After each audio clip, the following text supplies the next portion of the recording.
Yang berhak menjawab atas nama Islam tidak lain dan tidak boleh tidak adalah ulama. Yang berkata bahwa menurut Islam jawabannya ini. Itu yang punya wewenang itu hanya ulama, tidak ada yang lain selain ulama, tidak ada.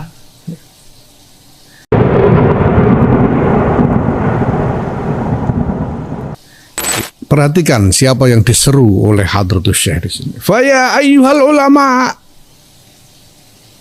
Faya ayyuhal ulama. Maka wahai para ulama. Wahai para ulama. Wasadatul atqiya, dan sayyid-sayyid yang bertakwa. Siapa yang dimaksud sayyid ini? Sayyid ini dimaksud sayyid adalah dzurriyyatu Rasulullah sallallahu alaihi wasallam. Memang ada dari dulu, kita semuanya mengaku, para ulama kita ada dzurriyyah Rasulullah sallallahu alaihi wasallam. Ya, siapa mereka itu? Saya mendapat keterangan dari Sayyid Syekh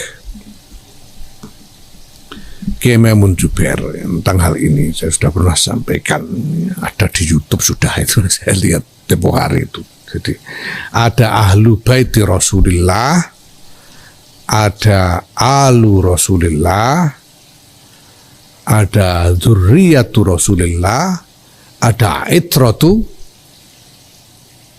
Rasulullah. Ya. Ahlu baiti Rasulullah itu siapa? Ahlu baiti Rasulullah itu ya jadi ada satu riwayat Rasulullah pada satu ketika melingkupi dengan selendang, ya. Beliau bersama Sayyidina Ali, Siti Fatimah, dan dua orang putra mereka Hasan dan Husain. Dan Rasulullah mengatakan hadza ahlu baiti. Jadi ahlu baiti Rasulullah yaitu Kanjeng Nabi sendiri, Sayyidina Ali, Sayyidatina Fatimah, Sayyidina Hasan, dan Sayyidina Husain radhiyallahu anhum. Itu ahlu baiti Rasulullah sallallahu alaihi wasallam, sebagaimana yang dinyatakan sendiri oleh Rasulullah sallallahu alaihi wasallam. Nah, kemudian ada alu Muhammad. Menurut Kiai Maimun Zubair, alu Muhammad ini adalah dari Bani Hashim. Itu semuanya alu Muhammad, Bani Hashim dan Bani Abdil Muttalib. Ini alu Muhammad. Ini termasuk Sayyidina Abbas dan keturunannya, ini alu Muhammad. Sepupu-sepupunya Kanjeng Nabi dan lain sebagainya. Ini alu Muhammad. Ya tentu saja yang mukmin ya. Abu Lahab enggak termasuk ya. Yang mukmin Sayyidina Hamzah itu alu Muhammad. Keluarga dari Bani Hashim dan Bani Abdul Muttalib.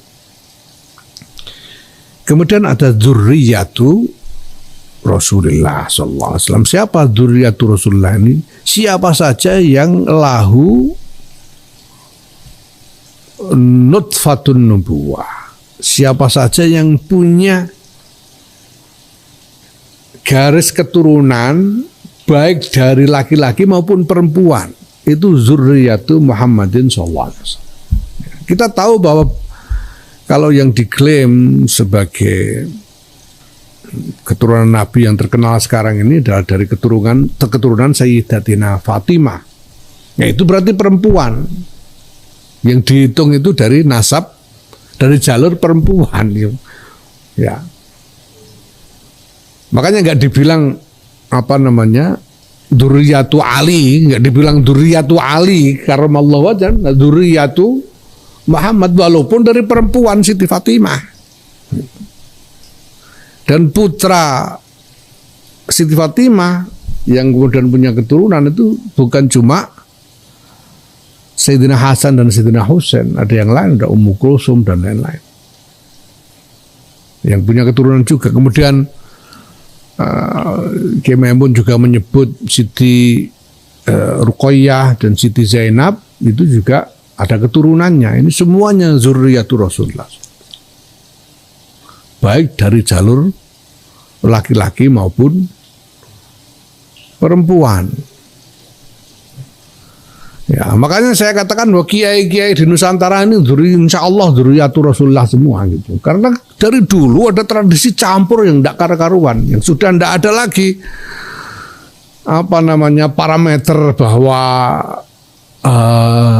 laki-laki perempuan dari Bani Hashim atau Bani Mustafa di Nusantara atau Bani Abdul Muthalib di Nusantara ini perempuannya harus menikah dengan laki-laki dari Bani Hashim juga. Itu dari dalam tradisinya tadinya tidak ada di Nusantara. Kenapa lah, orangnya belum banyak. Nah sekarang kalau ada Bani Hashim punya anak perempuan mau dikawinkan dengan Bani Hashim laki-laki sudah tidak ada lagi, ya terpaksa dikawinkan orang Jawa. Dikawinkan sama orang Sunda, orang Minang dan lain-lain. Jadi ini udah campur. Tapi semuanya dari keturunan itu memiliki nutfah nubuwah. Ini yang semuanya berhak disebut sebagai dzurriyyatu Rasulullah SAW. Itu sudah biasa dari dulu, itu campur karu-karuan. Ya makanya juga jadi saya sempat pernah mengulas tentang nggak usah baca-baca lah soal ini, pokoknya tahulah ini Sadatul Atqiyah ini yang maksud adalah itu. Kemudian ada itratu Rasulullah SAW, karena Rasulullah bersabda ataraktu lakum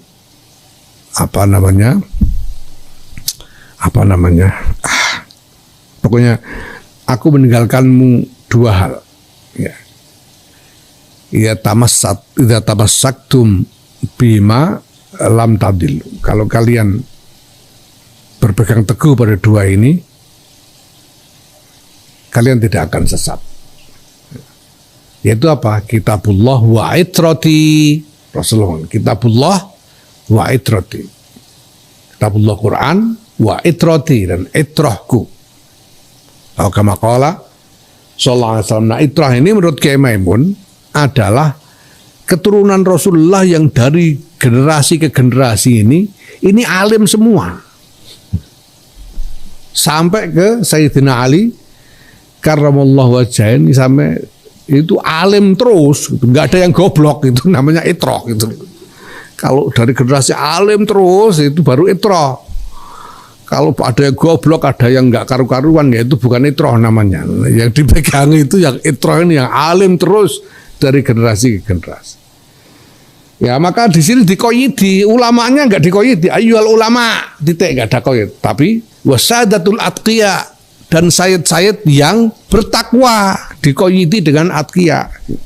Di sayyid yang nggak bertakwa nggak diajak, cuma yang takwa aja yang diseru ini, ya gitu. Ya gimana lagi, memang begitu.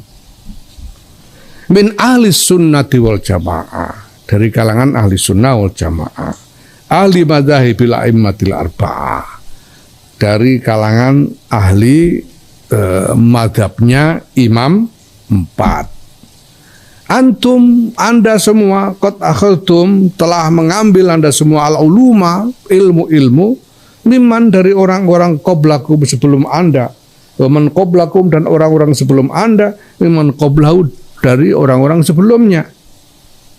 Bittisali sanadi, dengan sambungnya sanad ilaikum, kepada anda semua. Karena dalam tradisi ahlus sunnah wal jamaah ini sanad ini kunci. Tidak sah orang disebut alim kalau tidak jelas sanadnya, gitu ya. Itu tidak sah. Sanad ini kunci. Saya sudah terangkan sejak awal ketika bicara tentang Rasulullah sebagai sirajan munira, tentang sanad ini. Ini kunci. Karena agama tidak boleh ngarang sendiri, itu sudah sampaikan kemarin. Agama tidak boleh ngarang sendiri. Sanad ini kunci. Ini bagian dari keyakinan ahlus sunnah wal jamaah. Ulamanya, ulama ahli sunnah yang dianggap termasuk dalam ulama ahlus sunnah wal jamaah ini, ulama yang punya sanad. Kalau ndak punya sanad, cuma nemu dalil dari sobekan koran, dari sobekan kalender dan sebagainya, ya ndak termasuk ulama ahli sunnah wal jamaah, walaupun mungkin alim. Tapi kalau ndak ada sanad, ndak. Ini sanad penting. Nah, karena di dalam Ahlussunnah wal Jamaah ini mereka yang punya sanad ini yang punya wewenang keagamaan. Ya. Mereka ini yang punya sanad ini. Ya. Wa tanzuruna amman ta'khuduna dinakum, dan Anda semua telah mewaspadai dari mana, ya, amman dari siapa, ta'khuduna Anda mengambil dinakum agama Anda. Jadi ulama Ahlussunnah itu kalau mau berguru itu tidak sembarangan. Guru itu nyari guru yang jelas sanadnya dan kemudian juga jelas baik akhlaknya. Itu doktrin Ahlussunnah wal Jamaah. Kalau nyari guru sekedar nyari di YouTube itu juga bukan Ahlussunnah wal Jamaah. Nyari yang jelas sanadnya dan jelas baik akhlaknya, jelas mulia akhlak, itu guru. Ya, nanti ada dalilnya itu. Ya. Jadi selalu hati-hati dalam memilih guru, karena dari gurulah kita mengambil agama. Kita mengambil agama ini dari guru, dan agama itu saya sudah bilang tempo hari tidak cuma soal pemahaman akal, tidak cuma soal laku lahiriah, tapi ada dimensi ruhaniah yang paling menentukan di situ. Nah, karena para ulama ahli sunnah wal jamaah ini disiplin di dalam doktrin sanad dan doktrin meneliti guru-guru ini, maka mereka punya wewenang. Jika dikatakan fa'antum, maka Anda semua adalah khazanatuha, gudang-gudangnya ilmu, wa abwabuha, dan pintu-pintunya ilmu. Wala tu'tul buyuta, dan janganlah kalian semua memasuki rumah illa min abwabiha, kecuali dari pintu-pintunya. Faman, maka barang siapa ataha, memasuki rumah-rumah, min ghairi abwabiha, tidak dari pintu-pintunya, orang macam itu yang masuk rumah ini rumah itu masuk tapi tidak lewat pintu, itu sumnya dinamai sarikon, maling. Jadi masuk rumah itu lewat pintu, kalau masuk rumah sana rumah sini nggak lewat pintu, lewat gendeng semua, maling namanya gitu. Gitu. Nah ini kenapa? Ini yang pertama-tama diajak.